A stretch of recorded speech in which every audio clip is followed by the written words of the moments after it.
All right. So on today's episode, we have a really fun guest, Benji Backer, the author of The Conservative Environmentalist, a new book about sort of the confluence of conservatism, American politics, and the environmental movement and what we can do to tackle climate change and clean energy. So I'm looking forward to it. Yeah, we had a super interesting conversation with Benji about the role he's played to create a space for young environmentalists, not just in DC, but around the U.S. And that's not, there's been a vacuum in that space for quite a long time. So Benji's American Conservation Coalition, his book that you just mentioned, and the work that his organization is doing is really important to create a space for climate conversation on the conservative right. Yeah, totally. So, if you're listening at home, you can check out Benji's book in our episode notes, and I think you'll find this conversation just as exciting as we did. Benji, why don't you tell us a little bit about your background and yourself, and in particular, kind of what inspired you to write this book, the Conservative Environmentalist. We'd love to hear the journey that led you to that, and kind of why you wanted to put that out into the world. Yeah, it's a really important question, because I think most people would look at the title and think, how is that even possible for a conservative to be an environmentalist, which is kind of why the title was chosen in the first place. For my whole life, I've been a conservative activist. I started at age 10. Family was not active in politics. That's usually the assumption. But my family had on the 2008 presidential debate on TV, and that just really inspired me to become active. For some reason, I think it was just the respect and the mutual admiration that both candidates had towards one another, but also the debate of solutions. And my parents were business owners, and hearing different ideas of how to support business owners from two candidates really inspired me. So I became active in conservative politics at that age. That was 16 years ago. But I also have really loved the environment my entire life. I mean, I write about in my book how I've been saving bugs and trying to save animals and be outdoors for every part of my life since I can really remember. I was one of those kids who was on a leash on a ski hill at age like 1.5, and I was playing tennis outside at age like 3. My parents were just like, "Get outside. We're going to spend time outside," and I loved it. So, to me, the fact that environmentalism didn't feel like a conservative value in high school and in college when I started ACC really bothered me, because that was, outside of conservative politics, that was my main passion. And, these two things, conservative leadership and environmental action, used to go hand in hand, as I write about, but they also can go hand in hand again in the future.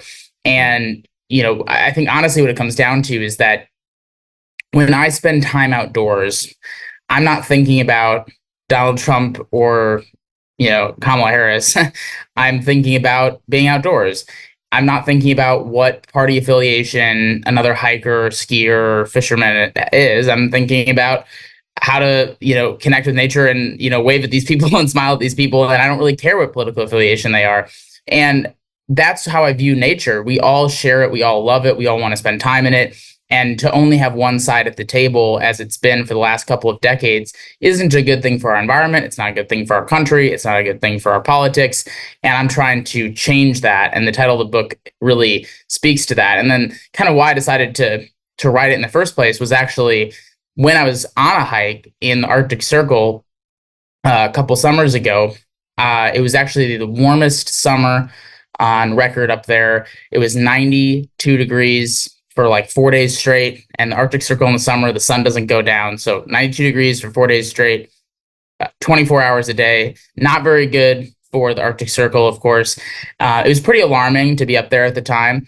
And I was thinking about how there was really no book that had been written by somebody on the right of center trying to do something about solving environmental challenges, and basically decided to jump in and do this. And Penguin Random House, the publisher, had already reached out to me asking me to do it. I wasn't considering doing it. But at the top of this mountain, I was like, okay, the time is now, not like in an alarmist way, just like obviously things are changing. There's some significant problems going on. There's no conservative voice that's written a book on this. If not me, then who? And obviously representing ACC and our big 50,000 membership network, it was a really just awesome opportunity to showcase a different set of solutions, but also try to bridge the divide at the same time. There's something very biblical about that story, getting the final passion to write the book on the top of a mountain. I like it. Yeah, I actually sent the message, I'm going to do this to Penguin on the top of the mountain like a workaholic I am. I don't know if it's biblical, but it did feel special. Like I remember getting like shivers like at the top, just like, because like, I mean, a book's not going to alone change the world or anything, but so I'm not like trying to like over dramatize how big of an impact this will make, but the whole point of like feeling the energy to do something like this because of what I was experiencing in that moment from a climate change perspective, but also just from a like, I also was really enjoying the natural beauty. I mean, I was at the top of a mountain, so it was a little bit colder than the 92 degrees. There was snow and glaciers and alpine lakes, and it was just beautiful, beautiful scenery. And that's what really gets me going, and it really was awesome.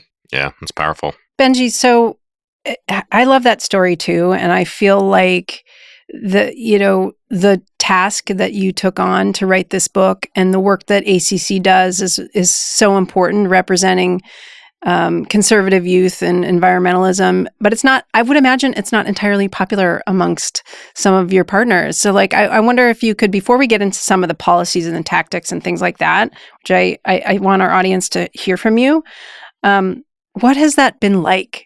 Right, you're going into the RNC, you're going into these conversations on Capitol Hill, you're representing the conservative right in the media. Like, what has that been like for you? And has the book helped you make the case that the time is now to actually change our thinking about environmentalism?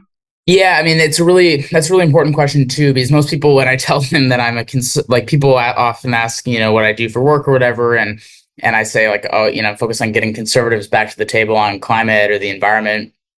And they're like, oh, how's that going? That must be really difficult. Like, why are you even doing that sort of thing? I mean, that's the sort of response that I get from nearly everyone who's not right of center. And then people on the right of center often go, oh, okay. There's that squishy liberal trying to do something for the environment. But no, I mean, even though that's the immediate reaction, people are so excited by the fact that, so I'll focus just on conservatives for a second. People are on the right are really excited to have a voice on this issue again. I attribute a lot of the drill baby drill kind of like anti-environmental mindset to the default like position. I don't think that a lot of people actually want to only have that viewpoint. Most people are just excited that there's an alternative viewpoint. The book gives another layer of credibility for that. But ACC has done that for 7 years. And obviously we're not there yet, but you look at how there were, 2 Republicans in Congress who were active on climate change in 2017 when ACC started. And now there's a caucus with nearly 100 members saying that they want to do something about climate, just Republicans. Like, again, we're not there yet, but the transformation is significant. And it's because people are like, oh, wait, there is an alternative way to talk about this. There is an alternative way to think about this. I don't have to abandon my conservative principles to protect the environment. And it's kind of like a wake up call of like, okay, this default position of drill, baby, drill, that's not necessarily the position of the future or the necessary position of the present moment even. And young people want answers, and America wants answers on environmental challenges. Americans love the environment across political boundaries. And to me, this book and ACC have basically opened up the door for conservatives to talk about this stuff again. And yeah, I mean, we're met with hesitancy for sure. I mean, we get attacked by the most partisan people out there, but those sorts of people are going to challenge anything that doesn't fit their status quo.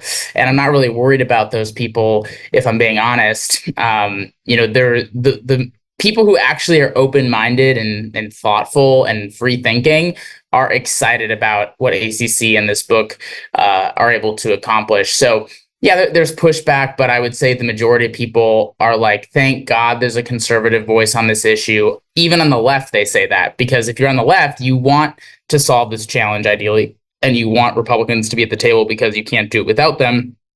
And if you're on the right and you're an avid hunter, angler, skier, hiker, whatever, and you feel like you haven't been able to engage in environmental conversations for the last couple of decades, you're also like, thank God this exists. I can finally engage again, like I said earlier, like conservatives used to. So I would say, like, my answer when people say, oh, this must be a really difficult experience, I'm like, it's a lot easier than you think it would be. It's harder than it should be, but easier than you think it would be. And I'm not going to like sugarcoat it and say it's great all the time, because it's not. And there's definitely people who work against us, and that is not fun. And but like, if there weren't people working against us, then we wouldn't be doing anything at all. So I think, I expected that, and I would say I've been shocked at how many people are excited about it rather than pushing against it. Well, I think the other positive aspect of the story that you're telling is not just about sort of conservative versus liberal, but you talk about kind of the current narrative is either two ends of the spectrum. One is denialism and the other is doomerism and alarmism, and how it's either, you ignore the problem or you view it as this thing that we're all going to die in 5 years if we don't, completely dismantle our entire economy. And I think you are offering not just a message that can resonate with rural Americans and conservative Americans, but a message that can resonate with people that would really like to take action and make progress on this issue, but don't want to, wring their hands and talk about how it's a disaster waiting to happen. And there's a more optimistic and positive and sort of self-determination message here. That I had to assume has been met with a lot of appreciation, not just from conservatives, but from folks across the political spectrum. Yeah, that's completely right. And I mean, I think about, why did we get to denial versus alarmism, which is the divide. Like, I don't want to oversimplify it, and I understand that is oversimplifying it, but that, like, if you're going to look at the conversation around environmentalism, that is what it's been for the last couple of decades. From a mainstream messaging perspective, those are the two pervasive messages that people hear. That's just because American politics have become tribal on literally every issue. If you're on one side, the other side has to be on the complete opposite side, and they can't take some sort of like nuance, like, yes, it's real, but it's not as alarmist as what they're saying, but we still need solutions. Like, it's way easier to say it's not real at all, we shouldn't do anything about it, right? And it's way easier to raise money on the left if you're saying the world's going to end and the Republicans are trying to basically burn the planet because we're all going to die by 2030, support us. So, like, it's way easier to oversimplify and become kind of tribal like that. And I will say, like, on a social media scale or mass media scale, this message does not resonate because the algorithms don't want it to, right? Like, this isn't feeding that narrative. But in rooms full of people, real human beings in a physical room, or listening to a long form podcast, or people who actually want to engage in thoughtful discussion, I mean, people are thrilled. Like, I mean, I was just at an event with the natural gas industry yesterday and got a standing ovation from a bunch of like 60-plus-year-old natural gas people who were so excited to be hearing a pro-climate message from somebody and hearing that natural gas is not just like the enemy. Just like when I was at the American Clean Power event in Minneapolis, speaking to solar and wind companies, there was a standing room only and pretty much the same response. Because people do want this message, like real human beings that aren't just on social media or consuming mass media, which of course we all do. I'm not saying we all are part of that, but like when we're actually trying to work on dialogue and meet with each other face to face, people are just like so excited about this. And I think that it just shows that there's an appetite, at least room by room, of changing this narrative, because it is more hopeful. Like, it's not just going to be Republicans that solve this. It's not just going to be Democrats that solve this. It's not just going to be rural people. It's not going to be just urban people. It's not just going to be technology. It's not just going to be government. It's going to be a combination of all these things. Mm-hmm. And we can do it. We will do it, and it will make society better. It will make the world a better place to live. It will be cleaner and more efficient and more affordable and more livable. And that is a really hopeful message that people want. It also will bring people together across ideologies. Like, there's so much positivity around this message. And although it's not going to work on the mass, media scale, I think room by room, like, even if 10 people listen to this podcast and then those 10 people have that message to their peers, like, it starts to spread. And I feel like we're already kind of on our way to doing that. And honestly, I think it's really cool that it doesn't really fit the algorithms and the mass media stuff, because that's what we need more of right now. And I think you're seeing a lot of shifts like that happen on other issues too, where people are kind of sick and tired of the partisanship, the tribalism.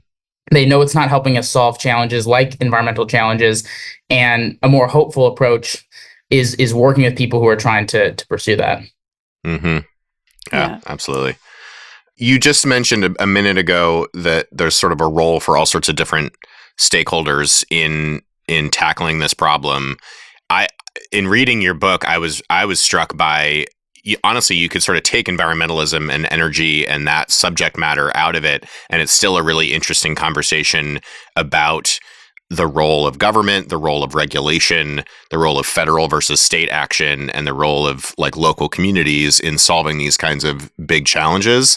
And I think that you here again are offering a different message than you hear in the mainstream media from the right or the left, that it's not an all or nothing proposition of, the government's going to solve all your problems, or we need to abolish the whole thing and do everything from the ground up. So I'd just love to sort of hear your take on when it comes to clean energy, because that's certainly where, Steph and I are coming from as folks in the solar industry. Like, what do you see as the role of sort of federal government, state government, local government, and private industry in tackling climate through clean energy? Well, I think it's truly a collaborative process. And what I mean by that is, like, the government can't be successful in meeting these objectives without massive impact from the private sector. And the federal government can't be successful without state governments and local governments being, part of the same team. Like, these things are all interwoven with each other. Same with an international, collaboration. Like, we need collaboration at all these different levels. And I mean, you look at, like, I think Georgia's a great example of a state where you're seeing that collaboration work incredibly well. Basically, and Wyoming too. In Georgia and Wyoming, the governors and the state legislators on both sides of the aisle are saying, if you're trying to do energy production and energy efficiency and clean energy, we want you to do it in our state. We're going to provide incentives, and we're going to provide the marketplace for you to do this. And the government is basically saying that. So the government's being collaborative. Then the companies, of course, because the government's being collaborative, want to go to those states. So you have all these EV hubs, you have solar fields going up, you have wind turbine. So I think the biggest wind facility in the United States is going to be in Wyoming. You have the first next-gen nuclear reactor in Wyoming.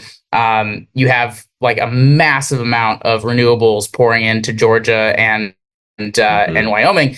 And that's because the governors and the state legislators are saying, come to our state. So, like, you have to have this collaboration. If it's just the government, which I think is where California has gone wrong, saying what you should do and what you shouldn't do, people don't want to do business there. So you're basically boxing yourself into just government solutions instead of having it be the government and the private sector working together. The private sector doesn't want to do business in California or in New York on average compared to a Georgia or a Wyoming. And I actually talk about in the book, there's this driverless neighborhood, driverless city, driverless complex in Arizona near where I live.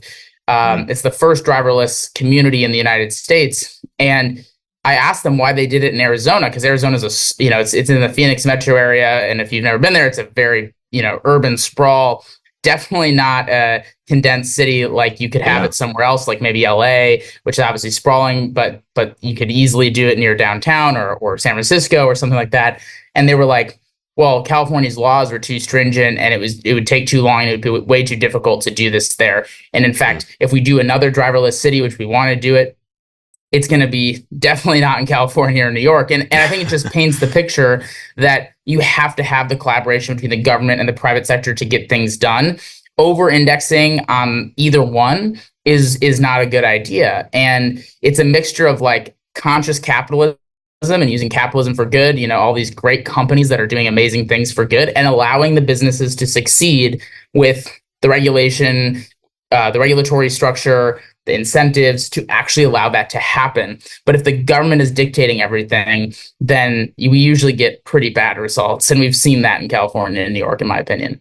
Can we talk about the IRA for a second? Because at the end of the day, this is the single most important piece of legislation to drive, private sector investment in clean energy and renewables in history. And I'd just love to get your take on whether you think it's realistic that under a conservative administration that we have to worry about it. I mean, I think there's a practical difference between running for election and governing. You get to the day after the election, and all of a sudden you have to talk about jobs and economic impact in your districts in a way that is very, very practical. You talk a lot about the divide between urban communities and rural communities, right? And me having come from a very, very rural environment, I know how important those jobs are.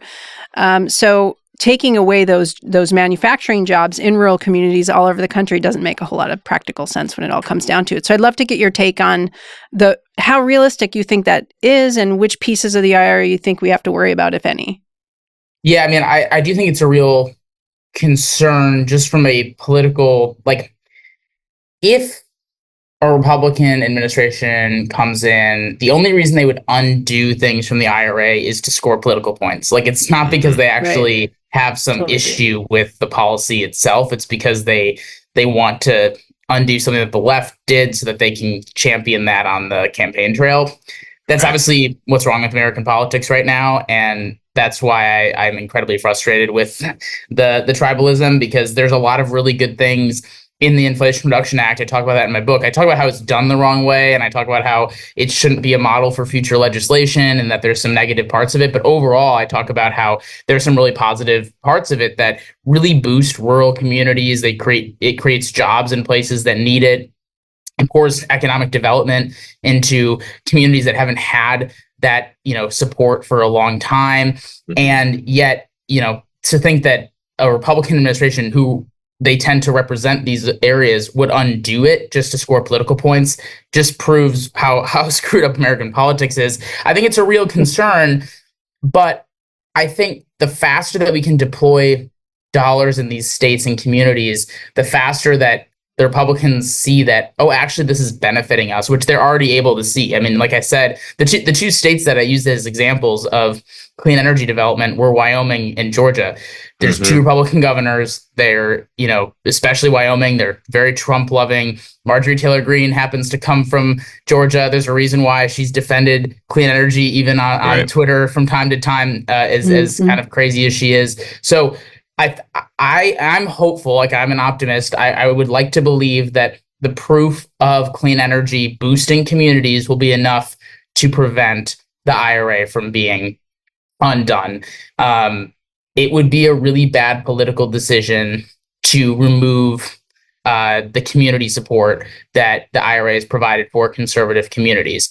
But one thing that I think people who care about this in the industry or just environmentalists in general need to think about is, just because you provide money and promise jobs doesn't mean that people are just going to be grateful for it, right? Right.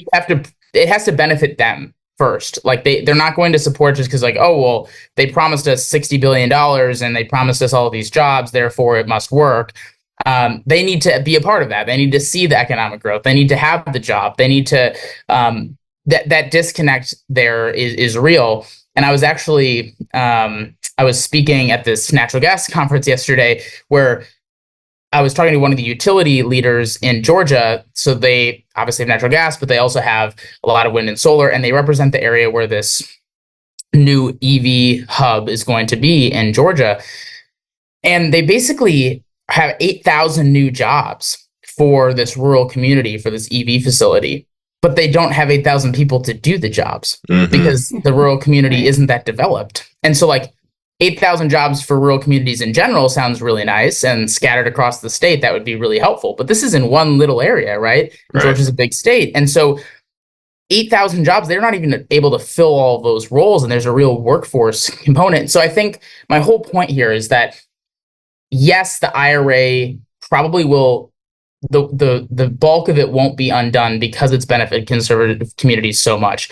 But don't let the fact that it benefits conservative communities make you believe that they're just grateful for it. Like, that's not how it works. Right. And this takes time to connect the dots, to get people the jobs, to get them the economic development. And it's only been a couple of years. So like, it's not like overnight all this is happening. So don't over-index the fact that people might not be feeling the effects, the positive effects of the IRA yet. And we need to allow the clean energy industry and encourage the clean energy industry to keep talking about the benefits that it's providing, real benefits, not projected benefits, not future benefits, but benefits right now. What is it benefiting to conservative communities? There was already, before the IRA, so much proof that wind, solar, nuclear, all these different things are benefiting communities across the country before the IRA. So let's focus on what is benefiting those communities now, so that we can keep the projections that we know are going to happen in the future if the IRA is kept, and we have to keep those things. We have to. Yeah, it's such a good point. I mean, we I think are trying to beat the drum a little bit with our own members and our own industry to do exactly what you said, and not take for granted that these investments are out there and possible and encouraged through policies like the IRA, but to actually tell those stories and make sure that we are showcasing the wins that we already have, and also like the example you just gave of the factory that needs jobs. We also have a lot of storytelling work to do to actually realize the investments themselves and make sure that we're building the projects and actually getting steel in the ground. And some of that actually takes community engagement in a way that I don't think our industry has always recognized, that we have to build. These are large, many of them are large infrastructure projects that require they require buy-in, they require support, they require jobs, like you mentioned. And I think we can address so many challenges: a workforce challenge, a messaging challenge, and a policy challenge by doing a more intentional job of engaging local communities in the stories around these projects. And I think that's something that we're trying to push for, certainly at SIA. So I guess, my question for you is when going into those communities and trying to build that kind of support, as you've been thinking about the narratives around this book and the work that ACC does, what are the tactics and the messages that you would recommend to our industry to come to the table in rural communities and local communities around the country in a way that's gonna resonate with them and actually, create some goodwill and authentic support for these initiatives? Well, the first thing is that's probably the most important question that I'll get on this podcast, and probably the most important question the industry has in general. I don't have all the answers to that, but I do have a few ideas. The first thing is, honestly, I think there's a lot of hesitancy in these communities of wind and solar, and some of them are founded, some of them are unfounded. Acknowledge them. Like, acknowledge the concerns that are out there. Acknowledge the fact that people know that there's mining. Acknowledge the fact that people know that China dictates a lot of the market. Acknowledge that so far solar and wind sometimes, but especially solar, have had a over focus, or partially because there's been more of an openness, but in urban areas. Like, acknowledge the hesitancies that these communities will have. Then talk about why that's maybe not true, right? There's a huge focus on America right now in the solar world, right? Doing it in the United States, having the companies do it in the United States or with allies, right? I call it in the book friend shoring. There's all these allies that we can work with to get things done. We can finance it in America instead of in China. That is a huge focus from the IRA, right? So there's talk about that. Talk about the fact that we need more American energy in general right now, of all sources. And I think this is a really good time to meet skeptics of the industry where they're at, because you could be super anti-wind and solar and still acknowledge the fact that America needs exponentially more energy, and to be against any energy source right now is not a good idea from a grid perspective. With AI, data centers, Bitcoin mining, the growing population, like there's so much that we need, and to like say that we shouldn't have wind or solar is really bad for our country. And then also to acknowledge the fact that yes, like urban areas have dominated a lot of like the rooftop solar and all that stuff, but this is the time to invest in the more rural communities. We know that you need to be part of the solution. We know that this is a critical part of boosting your community and helping upgrade your community to the 21st century in a world where a lot of times they don't even have broadband internet, right? So basically my answer would be acknowledge the concerns they have, and basically tell them the way that they're feeling so they know that they feel heard about the skepticism that they have. But then basically tell them why maybe that skepticism isn't relevant to what we're trying to do now, right? It used to be such a heavily focused thing on China. It used to be such a heavily focused thing on urban areas. It used to be, more like regulatory, and they see the stories about California, mandating solar and all that stuff. We understand that, but that's not what this is, right? That's not what this situation is. People are going to be really open-minded to it. And that's why I'm a little bit critical of solar, wind, and even I'm trying to be critical of every energy source, because there needs to be improvements from every energy source.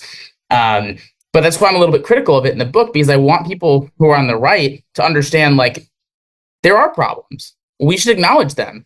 That doesn't mean that solar sucks, though, right? Like, there are problems with wind. That doesn't mean wind sucks. There's problems with natural gas and nuclear, and that doesn't mean we don't need those too. So, like, I think acknowledging people's concerns really helps bring them in, and I think that could be a really helpful way to help them understand that maybe things aren't what they think. Mm-hmm. Yeah, I want to go back a little bit to your point about the algorithm, because no matter what, Colin and I in our roles at SIA spent a lot of time thinking about digital advertising and content and polling and media relations, community outreach, things like that. And I guess this is a probably a tough question to answer, but given the algorithms, right, you can work until you're blue in the face in some of these rural communities to try to convince them that what those investments are going to benefit them and future generations of their family. But if Facebook and Instagram and X are dominating their feeds with misinformation, is that challenge surmountable? And what you see is the future of technology in changing the mindset, because until our partners, you've done an amazing job building, working on building a youth bench and environmental advocacy. And I think that's made a difference, a big, huge difference. But until there are more, leaders on the right making, sort of leading from the front on these issues, the algorithm is going to stay what it is. Or do you agree or disagree with that? Because in the end of the day, that's a tough one. It is really tough. I mean, good news and progress and all those things don't sell. And I think, that's one of the biggest concerns I have about society in general. It's not just related to this issue. We're tearing each other apart. We're tearing society apart because of that reality. And so if I had all the answers to that, I think this would be a different conversation. But I would say the best way that I've found to combat it at this point is to go straight to the sources of where that misinformation might be coming from, and like helping them realize that maybe like if you're gonna be divisive and spread these kind of negative ideas and attacks, like maybe don't do it on this, because you're not telling the truth. And I mean, you've seen the tone on wind and solar and other energy sources sort of shift on the right, and it's not a stable curve upward towards, positive, but there is a significant difference of more Republicans talking about this in a positive way, and I would say even more so, maybe some influencers not engaging on it as much anymore. They're not saying as many negative things, and I think what we can do is help the influencers, and I don't mean like TikTok influencers only. I'm like saying anybody who's influential, a politician, a news pundit, etc. Help them understand the benefits of this, so that when they think about going and spreading that misinformation, they think twice. And obviously, there's other powers that be. There's funding coming from other places. I totally understand that there are powers that be that are going to maybe be insurmountable in this strategy that I'm talking about. But like, whether it's me working with Donald Trump's team or me working with Marjorie Taylor Greene's team or whatever, and I'm not saying that I spend a lot of time on that, but like, the point is, like, if that's the most extreme examples, but people are oftentimes just doing that because that's the easy default, and then of course they don't realize how harmful that is because they're influencing millions and millions of people. If you can get them to neutral or even positive, we can make a pretty big dent in the misinformation. And like Fox News, for example, has ACC people on every once in a while now. That wouldn't have been possible like 5 or 6 years ago. And like, yes, there's probably still more misinformation on wind and solar and stuff in Fox News world than there should be, but it's less than it used to be. And let's just keep making progress on that, because I'm not going to be able to convince the masses all at once, because the algorithm won't let me, that there's positives wind and solar. But I can convince, and other powers that be, including you guys, can help convince other influencers to be more open to this. And that's what strategy we've employed. And I think it's worked so far, because people are really waking up to clean energy's benefit. And I think that that's a big reason why. Yeah. Well, sometimes it feels a little bit scary to have the conversations that you talked about, where it's coming from a place of kind of moderate, vulnerability. Like, we recognize that there are concerns with these types of developments. We recognize that change is confusing and complicated. But a lot of times when I've had conversations with our members about some of the concerns that local communities might have about their projects, 99% of them are very easily addressed, right? Like, if it's a sightline issue, there's all sorts of measures that can be taken to address that. If it's, toxicity in the groundwater, we've got the science and the talking points to counter that narrative. And I think it might be a little bit scary to come at it from a place of, vulnerability and like you said, acknowledging some of this distrust that comes from an inauthentic place. Like, a lot of it comes from misinformation and, funded opposition to this type of growth. But if we respond to that inauthentic opposition with inauthentic sort of anger and self-righteousness, I don't think that we're going to convince a lot of local communities to sort of support what we're doing. And so, it might not come naturally to a lot of the people in this industry who are trying to sort of, fight the good fight. But I think recognizing that the people in those Facebook groups and the people in local communities who have concerns, they are not the enemy.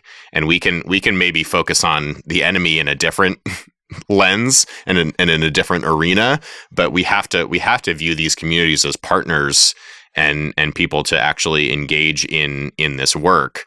And I think it's a refreshing thing to hear that we have the opportunity to have those conversations with people if we just kind of put our weapons down for at least the initial part of it.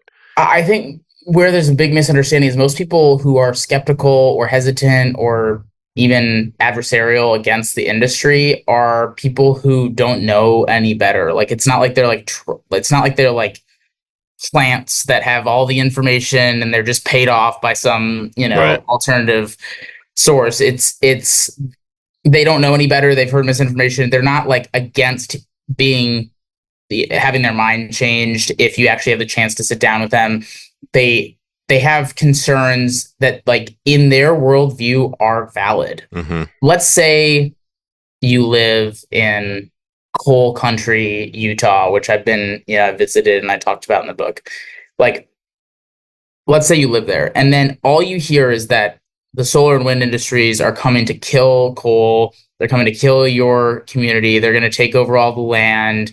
They're going to use Chinese, solar panels and Chinese money to do it. And that it's going to be regulated. Your energy prices are going to go up. There's going to be a huge reliability concern. Let's just say that's all you hear. Why wouldn't you be against it? Right? Like, I'm like that makes sense if that's all you know.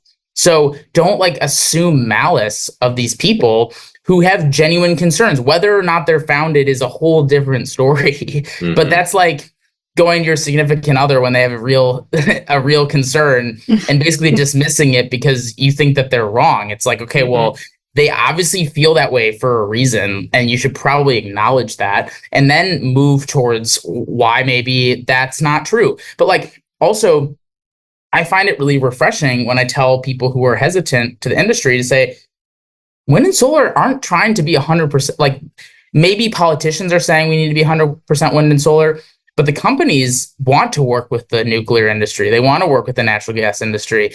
And I think back to my conversation with David Hardy of Ørsted, who was saying wind can't be successful without the success of nuclear and natural gas. And we want more wind and we want more natural gas and nuclear. When you tell somebody who's like, a hesitant, they're like, wait, really? Like, I thought that they were just trying to take over the world and, make the world 100% wind and solar so they can dominate the world. This, like all these conspiracies. It's like, no, like, and I'm sure you guys feel the same way. You don't need, I mean, it'd be cool if SIA represented 100% of America's energy, but that's probably not feasible. And you know that. And obviously you want to grow the percentage and you want to grow the impact and you want to grow the technology.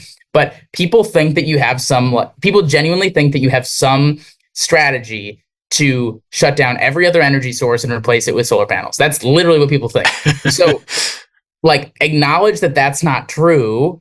And then people are like, wait a second, I'm on your team now. So like, it feels really elementary, but that's like, people aren't paying as close of attention as you or I are every single day to this. They have other concerns in their day-to-day lives, and they only see what they see. And what they see is real to them. So understand that.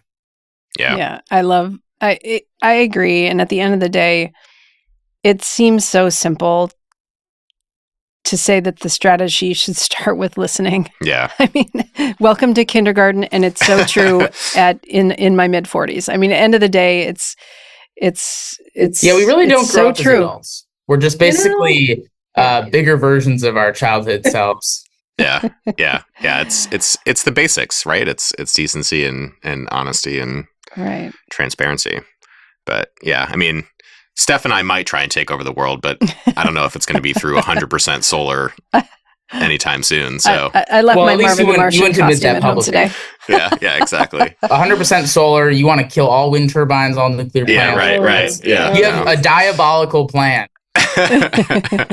Yeah. Can I ask you one more thing before we let you go?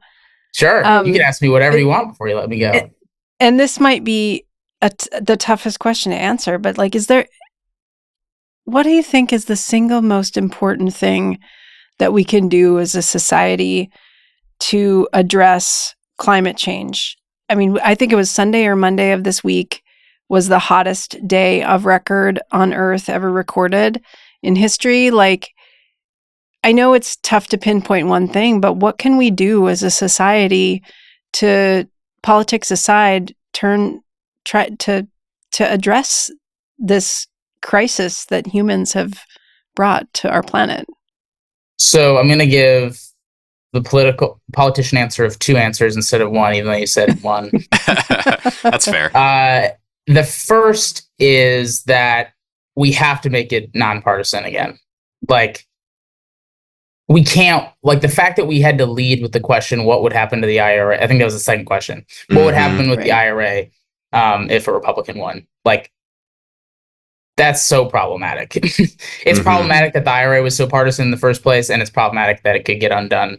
And it's problematic that that's the reality. So if we do not make the environment and climate nonpartisan, it's not just in the United States, by the way. This is a huge problem in other countries as well. Yeah.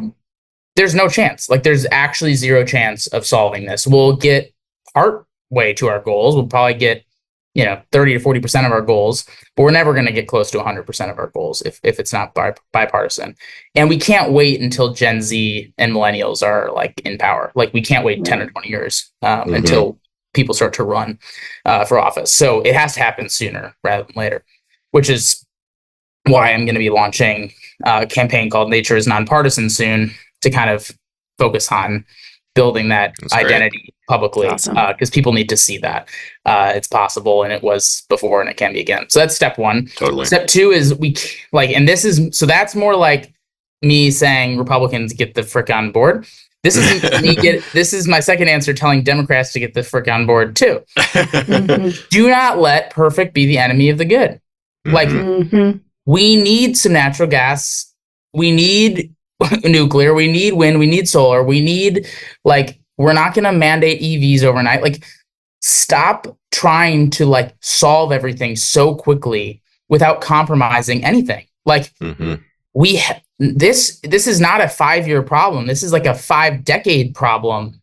Stop trying to solve it all overnight, because it's not going to work. It's like trying to get 8 to-dos on your list done in 10 minutes. Like, it's not going to work. So don't let perfect be the enemy of the good. Like, step-by-step progress is still progress. And I feel like we're in this banana republic where it's like, oh my God, we got to throw everything at the wall. And if no one accepts that, then we're not going to do anything. And I'm not going to compromise on that at all. And it's just so frustrating, because if you get 80% of what you want, that's a lot better than zero.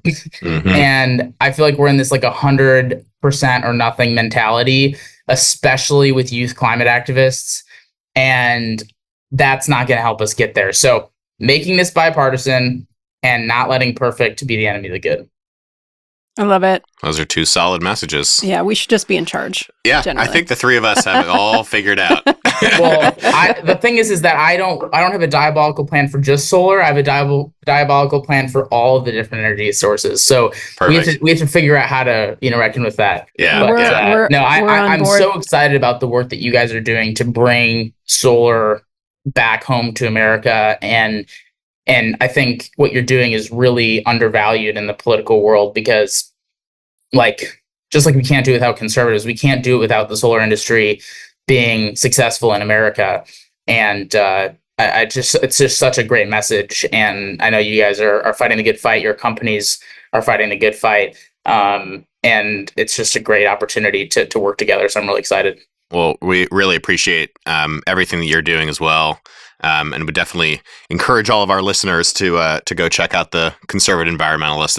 It's a great sort of manifesto for everything that we've talked about today, and how we can build a more collaborative future for this work. Because I think that's to your point just now. That's what we need. So I think we're going to do it. I am optimistic that we're going to do it. The appetite is out there in the real world. It might not be out there on Twitter every day, but it is out there in the real world. Yeah. And I hope those listening, can spread that in their communities, because it's like the whole, I remember campaigning when I was younger. It was tell your friend to vote, and then tell those friends to tell 3 people. That's actually what we need, though. Again, that's we need the people who are listening to this to spread the message to the people who trust them, because there is an appetite for this, and we just need people to be evangelists of progress and evangelists of common sense action, and we're going to get there a lot quicker than we think. That's how we break the algorithms. Yeah, well, we appreciate your leadership on this issue. We appreciate your partnership with ACC, and just really glad you spent some time with us today. And we hope our membership loves hearing from you as well. Yeah. Well, thanks for having me. And again, really appreciate the work that you do and the partnership with ACC. It's a great conversation, and excited to come back at some point too. Sounds good. Awesome. I'm going to go find the top of a mountain and see what my next big Find some idea great is going to thoughts. be.